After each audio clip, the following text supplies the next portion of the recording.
இந்த வாரம் நாங்க 2 இன்ட்ரஸ்டிங்கான வெபினார கண்டக்ட் பண்றோம். வெபினார் பார்த்தீங்கன்னா, saturated markets, smarter allocation, the multi asset advantage. இந்த வெபினார்ல பார்த்தீங்கன்னா, எங்களோட மல்டி அசெட் பிஎம்எஸ் ப்ராடக்ட்டான ஸ்பியர பத்தி டிஸ்கஸ் பண்ணுவோம். செகண்ட் வெபினார் பார்த்தீங்கன்னா, simple behavioural rules for smarter investing.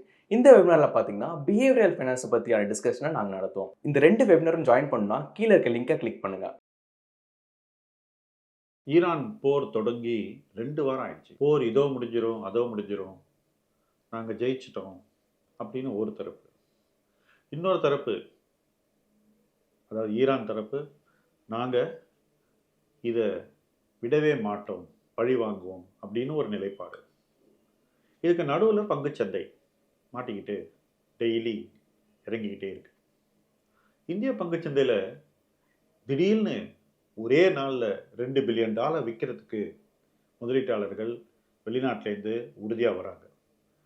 இந்த வாரத்தில் அந்த மாதிரி விற்றது ADIA என்று சொல்லக்கூடிய அபுதாபி இன்வெஸ்ட்மெண்ட் அத்தாரிட்டி. ஸோ அந்த மாதிரி பணத்தை கொண்டு வந்து அவங்க விற்கும்போது பெருநிறுவனங்கள் பங்குகளை அதிகம் வைப்பாங்க. அதனால தான் நீங்கள் நிஃப்டியில் வீக்னஸை பார்க்குறீங்க, லார்ஜ் கேப் கம்பெனிஸ் நல்லா விழுறதையும் நீங்கள் பார்க்குறீங்க. பட் இதனுடைய ஒரு தாக்கம் நிச்சயமாக மிட் கேப்லேயும் ஸ்மால் கேப்லேயும் இருக்க தான் செய்யுது. மிட் கேப்பில் ஸ்மால் கேப்பில் விற்கக்கூடியது யார் அப்படின்னு பார்த்தீங்கன்னா, இந்திய முதலீட்டாளர்கள். ஏன் விற்கிறாங்க அப்படின்னு பார்த்தீங்கன்னா, அவங்க இந்த பங்குகளை தங்க சக்திக்கு மேலே வாங்கி வச்சுருக்காங்க.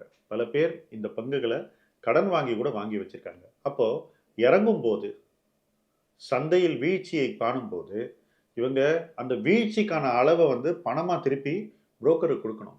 ஆனால் அந்த பணத்தை முக்கால்வாசி இன்வெஸ்டர்ஸ்னால இப்போ கொடுக்க முடியல. அதனால் அவங்க பங்குகளை அந்த புரோக்கர்ஸ் விற்கிறாங்க. இதெல்லாம் நடந்துக்கிட்டு தான் இருக்குது. இந்த மார்க்கெட்லேயும் ஸ்மால் அண்ட் மிட் கேப்பை மட்டுமே வாங்கணும் அப்படின்னு வைராக்கியமாக நிறைய முதலீட்டாளர்கள் இருக்காங்க. ஆனால் அவங்களுடைய எண்ணிக்கை மாதம் குறைஞ்சிக்கிட்டே வருது. இன்னும் ஸ்மால் அண்ட் மிட் கேப்பை தாமே முன்வந்து விற்கக்கூடிய ஒரு இடத்துல இந்திய முதலீட்டாளர்கள் இல்லை. இன்னைக்கு அதைத்தான் வாங்கணுன்ற நம்பிக்கையில் அவங்க இருக்காங்க. அது அவங்க கன்விக்ஷனை காட்டுது அப்படின்னு கூட நம்ம சொல்லலாம். பட் இந்த கன்விக்ஷன் சரியா? அதுதான் நம்ம இப்போ பேச போகிறோம். கன்விக்ஷன் எங்கே இருக்கணும், எது சரியான கன்விக்ஷன் அப்படிங்கிறத பற்றியும் பேச போகிறோம். இன்னைக்கு போர் இருக்கு. இந்த போர் என்றைக்கோ ஒரு நாள் முடிவுக்கு வரணும். சீக்கிரம் முடிவுக்கு வரும்னு அசியூம் பண்ணணுமா அப்படின்னு கேட்டிங்கன்னா அவசியம் இல்லை. நேரமாகும்னு நினச்சிக்கங்க. ஏன்னா நேரமாகும் நினச்சிக்கிட்டு நீங்கள் அந்த எதிர்பார்ப்போட முதலீட்டில் பயணித்தால் முதலீட்டை நீங்கள் சரிவர செய்வீர்கள்.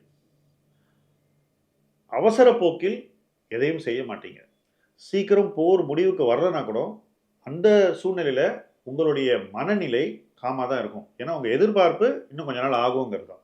எப்போவுமே எக்ஸ்பெக்டேஷன் செட்டிங் ரொம்ப ரொம்ப முக்கியம். ஒரு கிரைசிஸில் கூட எக்ஸ்பெக்டேஷனை சரியாக செட் பண்ணால் தான் ஒரு இன்வெஸ்டர்னால அந்த கிரைசிஸை கடந்து நிலைக்க முடியும். நிறைய இன்வெஸ்டர்ஸ் கிரைசிஸை பார்க்காதவங்க. இன்றைக்கி இந்தியாவில் இருக்கக்கூடிய 80% இன்வெஸ்டர்ஸ் கிரைசிஸே பார்க்காதவங்க. ஏன்னா அவங்க எல்லாருமே கோவிடுக்கு அப்புறம் மார்க்கெட்டுக்கு வந்தவங்க. ஸோ கிரைசிஸை பார்த்தவங்களுக்கு இருக்கக்கூடிய உளவியல் மனநிலை வேறு மாதிரி இருக்குது.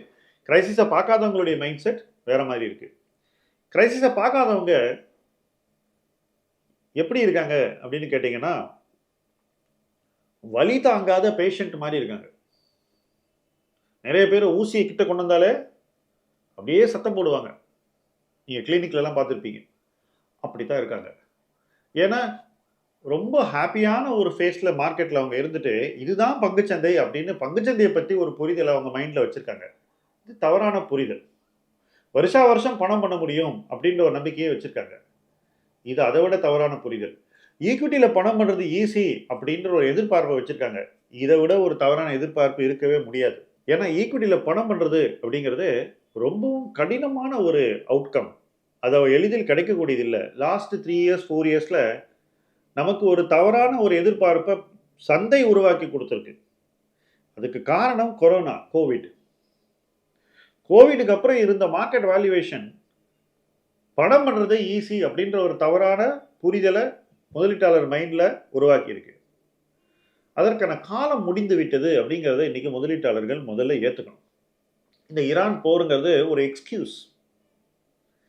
பட் இந்த போரை நம்ம ஒரு எக்ஸ்கியூஸாக வச்சுக்கிட்டு நம்முடைய எதிர்பார்ப்புகளை மாற்றி அமைச்சுக்கணும். அப்போனா என்ன?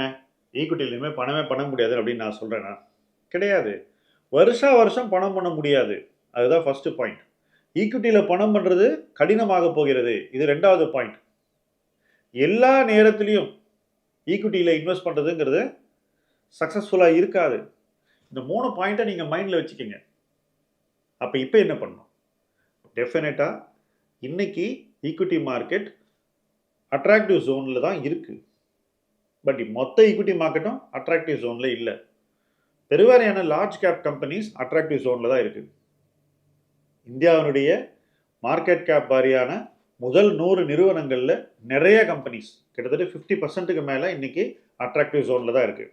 இது ஒரு நல்ல சாம்பிள் இன்வெஸ்ட் பண்ணுறதுக்கு. இதில் நிச்சயமாக வெற்றி பெறக்கூடிய பங்குகளை அடையாளம் காண முடியும், அதில் முதலீடு செய்ய முடியும், நெடுங்காலத்தில் நல்ல ரிட்டர்ன் எடுக்க முடியும். இதுக்கு அடுத்த 250 கம்பெனிக்கு வருவோம், மிட் கேப். இந்த இடத்துல இன்னும் கீழே போக வாய்ப்பு இருக்கிறது அப்படிங்கிறது தான் என்னுடைய புரிதல். ஏன்னாக்கா இன்னும் செல்லிங் வரும். அந்த செல்லிங்கை டொமஸ்டிக் இன்வெஸ்டர்னால நிச்சயமாக அப்சார்ப் பண்ண முடியாது. அதற்கு அப்புறம் இருக்கக்கூடிய ஸ்மால் கேப் கம்பெனிஸில் இதுவரைக்கும் செல்லிங் வரல. செல்லிங் வராமலேயே ஸ்மால் கேப் கம்பெனிஸுடைய மதிப்பு கணிசமாக குறைந்திருக்கிறது. செல்லிங் நடக்கும். உறுதியாக இந்த வருஷம் ஸ்மால் கேப்பில் செல்லிங் வரும். அந்த செல்லிங் வரும்போது இருக்கக்கூடிய தாக்கத்தை கடந்து தான் ஸ்மால் கேப் வெற்றி பெற வேண்டும். ஸோ லார்ஜ் கேப்பில் கிட்டத்தட்ட 50% ஆஃப் த கம்பெனிஸ் நல்ல வேல்யூவேஷனில் இருக்குது அப்படின்னு நான் சொன்னேன். மிட் கேப்பில் மேபி 15-20% இருந்தால் அதிகப்படி. இங்கேருந்து மோர் தென் 50% அட்ராக்டிவ் ஜோன் ஆஃப் வேல்யூவேஷனுக்குள்ளே வரணும். அந்த பாயிண்டில் மிட் கேப் ரொம்ப அட்ராக்டிவான ஒரு பை ஆகிடும். பட் இன்னைக்கு அந்த 15-20% அட்ராக்டிவாக இருக்குல்ல, அதுக்குள்ளே நம்ம கான்சென்ட்ரேட் பண்ணணும். ஸ்மால் கேப்பில் அதே போல் 10-15% கம்பெனிஸ் அட்ராக்டிவான வேல்யூவேஷன் ஜோனில் இருக்குது. பட் இதில் முக்கியமான சர்ப்ரைஸ் என்னென்னா மைக்ரோ கேப். இதை பற்றி யாரும் பேச மாட்டேங்கிறாங்க. அதாவது ஒரு 1000 கோடிக்கு கீழே இருக்கக்கூடிய நிறுவன மதிப்பில் இயங்கும் வாய்ப்புகள். அந்த வாய்ப்புகளில் எக்கச்சக்க கம்பெனிஸ் இருக்குது. அதில் இன்னைக்கு பெருவாரியான கம்பெனிஸ் அட்ராக்டிவ் ஜோனுக்குள்ளே வர ஆரம்பிச்சிருச்சு. பட் அந்த ஜோன் யாரும் போதுமான அளவு ரிசர்ச் பண்ணாத ஒரு ஜோன். அந்த ஜோனில் இன்வெஸ்ட் பண்ணுறது ஈஸியே கிடையாது. தனிநபர்கள் முதலீடு செய்வதற்கு முன்னாடி நிறுவனங்களை நன்றாக புரிந்து கொண்டு தான் இன்வெஸ்ட் பண்ணணும்.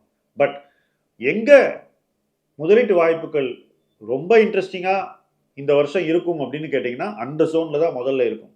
அதுக்கு அடுத்தபடியாக மிட் கேப் ஜோனில் ரொம்ப இன்ட்ரெஸ்டிங்காக இருக்கும்.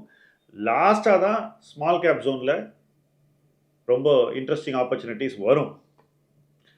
ஆனால் இன்னைக்கு எங்கே ஆப்பர்ச்சுனிட்டிஸ் ரொம்ப அட்ராக்டிவாக இருக்குது, இன்றைக்கே தைரியமாக ஒரு இன்வெஸ்டர் யாராக இருந்தாலும் போடலாம் அப்படின்னு என்ன கேட்டிங்கன்னா அது லார்ஜ் கேப் தான். ஏன்னா இந்திய பொருளாதாரம் இந்த போரையும் கடந்து வளரும், ஸ்டேபிளாக ஒரு நல்ல இடத்தை நோக்கி போகும். எத்தகைய சேலஞ்சஸ் வந்தால் கூட அதையெல்லாம் கடந்து போகக்கூடிய ஒரு capability and capacity and resilience நம்ம எக்கானமிக்கு இருக்குது. தொடர்ந்து இந்தியா ஒவ்வொரு கிரைசிஸாக கடந்து வந்து இன்னொரு பெட்டர் பிளேஸை நோக்கி போய்கிட்டு இருக்கு. அதை நீங்கள் தெளிவாக புரிஞ்சுக்கிட்டீங்கன்னாக்கா உங்கள் பணத்தை சேஃப்டி அண்ட் ஸ்டெபிலிட்டியோட லார்ஜ் கேப் ஸ்பேஸில் டெஃபினட்டாக போடுவீங்க. அதே போல் இந்திய பொருளாதாரம் சார்ந்து இயங்கக்கூடிய தொழில்கள், அதாவது எக்ஸ்போர்ட் அதிக தாக்கம் இல்லாத தொழில்கள் இருக்குது பாருங்கள். உள்நாட்டு வணிகம், உள்நாட்டு நுகர்வு, உள்நாட்டு தேவை, இது 3ஐயும் நம்பி இருக்கக்கூடிய தொழில்களை நீங்கள் நிச்சயமாக லார்ஜ் கேப் ஸ்பேஸில் பார்க்கலாம். இதுதான் இன்னைக்கு மார்க்கெட்டில் நான் பார்க்கக்கூடிய வாய்ப்புகள். பட் ஏற்கனவே உங்ககிட்ட ஒரு போர்ட்ஃபோலியோ இருக்கும். அந்த போர்ட்ஃபோலியோவில் எதையோ பாட்டம் அப்பாக நீங்கள் வாங்கி வச்சுருப்பீங்க. அந்த கம்பெனிஸ் வந்து விதவிதமான தேவைகளை நிறைவு செய்யக்கூடிய கம்பெனிஸாக இருக்கும். ஒருத்தன் எய்ட்ஸுக்கு மருந்து பண்ணுவான், இன்னொருத்தன் ஒரு லோக்கல் கோல்டு ஃபைனான்ஸ் பிஸ்னஸாக இருப்பான், இன்னொருத்தன் ஒரு நகை ஆபரண தொழிலாக இருப்பான், 4வது ஆள் வந்து ஒரு சின்ன ஒரு எக்ஸ்சேஞ்சாக இருக்கலாம். இந்த மாதிரி நிறைய இருக்கும். பட் இந்த தொழில்கள்லாம் மார்க்கெட் ரிவைவ் ஆகும்போது பெரிய ரிட்டர்னை கொடுக்குமா இங்கேருந்து அப்படின்னாக்கா என்னை பொறுத்த வரைக்கும் அது சந்தேகம் தான். ஏன்னா எல்லாரும் கழுத்து வரைக்கும் இந்த மாதிரி பாப்புலர் கம்பெனிஸை வாங்கி வச்சுருக்காங்க. பாட்டம் அப் நிறுவனங்கள் நான் சொல்வேன். நிறுவனத்தை பிடித்து வாங்கக்கூடிய முதலீடுகள் எல்லாரும் கழுத்து வரைக்கும் வச்சுருக்காங்க. எல்லாரும் வச்சுருக்கும் போது புதுசாக ஒருத்தர் வந்து இதை வாங்கிறதுக்கான முகாந்திரமே இல்லை.